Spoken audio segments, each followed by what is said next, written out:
Good morning, good morning, good morning mga kananay. So tara, samahan nyo kami magsimba ngayong umaga dahil nga po ngayon it's Sunday. Dahil nga Sunday ngayon mga kananay, tara magsimba po tayo para mabawasan ang ating mga kasalanan ngayon. At syempre naligo po ako kahit malamig, kagagaling ko lang po kasi sa aircon. At ito nga po pala mga anak ko ay kagigising lang at inayusan ko na po sila. At tinanong ko po sila kung nabagay naman po yung suot ko sa shoes ko. Sabi nila oo naman daw. Ayan, nagpabudol na naman ako sa aking mga anak, o diba? At ito nga po pala mga kananay, hindi mawawala sa atin ang pagmumotor.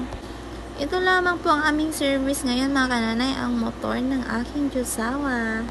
So, someday, magkakaroon din tayo ng 4 wheels, charot.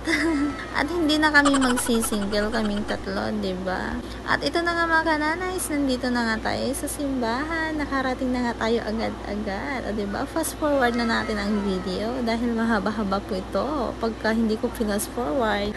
At ito na nga mga kananays, nandito na po kami. So, tara, samahan niyo po kaming magsimba ngayong umaga mga kananays dahil nga po, it's Sunday today. Kaya kayo mga kananays, bangon na po kayo dyan at para po makapagsimba po tayo ngayong umaga at samahan niyo po kaming manalangin sa Panginoong Hesukristo. Hindi po ako pala simba mga kananay. Sa isang buwan is 2 beses lang po kami magsimba. Minsan sa isang buwan, 1 beses lang po kami magsimba. So ngayon mga kananay, talagang nakaplano po sa amin yung araw na to na magsisimba kami ng aking mga anak. Dahil nga po gusto ko lamang po magpasalamat sa ating Panginoon dahil nga hindi po niya kami pinabayaan araw-araw sa mga oras na nalulungkot kami, sa mga oras na ligtas kami. So yan mga kananays, tara samahan niyo po kami magsimba ngayon. At ito po yung unang alay ng ating simbahan mga kananays. Kahit hindi po lagi tayo pumupunta dito sa simbahan mga kananays, at huwag po natin kalimutan manalangin sa Panginoon kahit nandun tayo sa bahay natin, kahit saan po tayo magpunta mga kananays, dahil yan po ang pinakamahalaga sa atin. At ang ating Panginoon lamang ay hindi niya tayo pinapabayaan sa araw-araw. Maraming salamat sa iyo Panginoon dahil lagi mo po kami inigatan ng aking mga anak at ng aking buong pamilya at aking asawa.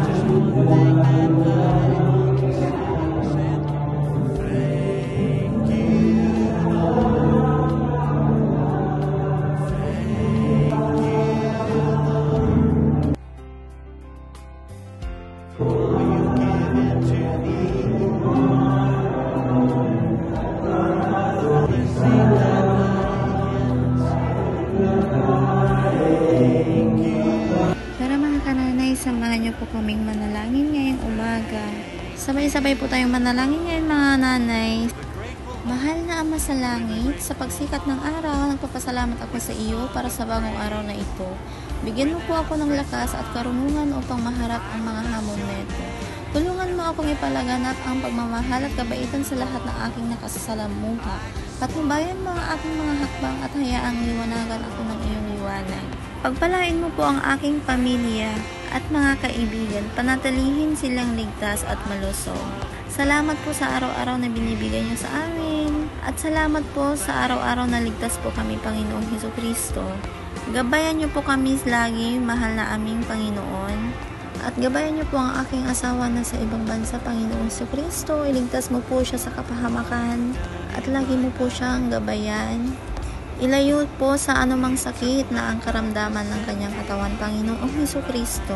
Kayo na po ang bahala sa amin. Mahal po namin kayo, Panginoon. Salamat po sa lahat-lahat ng lakas at tatag na binibigay niyo sa amin, Panginoon. Bless all my family and guide us, Lord. Thank you for everything.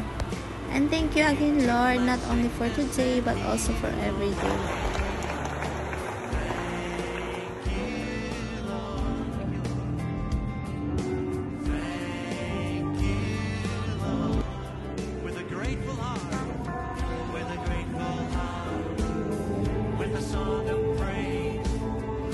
At ayan na nga po mga kananay, tapos na po ang first mass natin.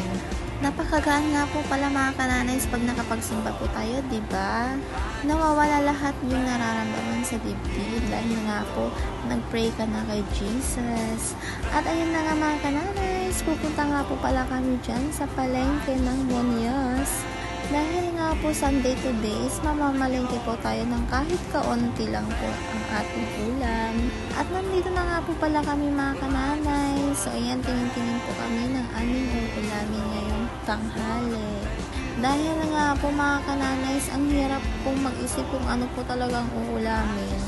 Ito yung pinaka-challenging sa akin mga kananay sa araw-araw. Yung ulam talaga namin mga kananay sa araw-araw, sa umaga, sa tanghali, sa gabi, o diba? At hindi naman po problema yung pambili. Kaso nga lang mga kananay, hirap talaga mag-isip kung ano po yung ipapaulam po sa aking mga anak. At hanggang dito na lamang po kami mga kananay. Thank you for watching at sana po ay nakapagsimba rin po kayo ngayong umaga. At hanggang dito na lamang po pala ang aming vlog mga kananay. Thank you for watching and don't forget to subscribe my channel, Raiden's Vlog, mga kananays. God bless everyone. Bye-bye.